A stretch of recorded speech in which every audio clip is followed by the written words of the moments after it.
Softness is strength dressed in grace. In the heart of a kingdom built on jagged stone and iron wills lived a sculptor named Elara. While others carved monuments of war and towering statues of kings, Elara spent her days at the edge of the sea, watching the water meet the cliffs.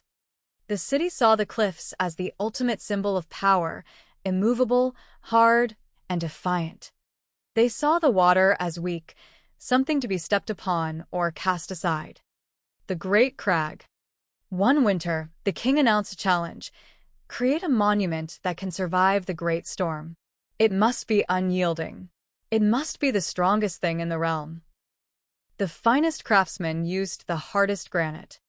They reinforced their statues with steel ribs and sharp, defensive angles. They believed that to survive, one must meet force with even greater force. Elara, however, carved a figure out of a pale, translucent marble. It wasn't a warrior or a wall. It was a woman with open palms, her robes flowing in a way that looked like moving silk. She polished the stone until it was as smooth as a pearl. The other sculptors laughed.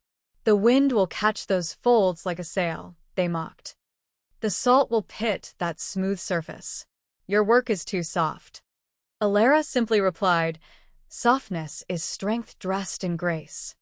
The trial of the storm. The storm arrived with a fury that shook the foundations of the earth. The wind didn't just blow, it screamed. The waves didn't just splash, they hammered. The iron warrior, the rigid granite statues held firm at first. But because they refused to vibrate or bend, the internal tension grew. The wind found the tiny, brittle imperfections in the hard stone.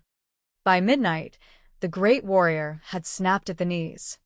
The steel wall, the jagged edges caught the full force of a gale. The pressure built until the stone shattered into 1,000 sharp shards.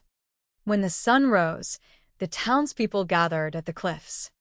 Most of the monuments were rubble. But Elara's statue remained. The salt spray had washed over her smooth surfaces, leaving no grip for the wind to tear at.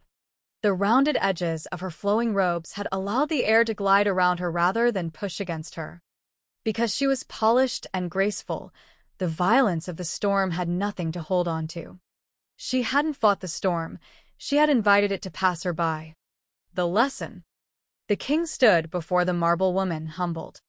He realized that the hardest materials eventually become brittle, but that which is fluid, graceful, and soft possesses a resilience that iron can never match.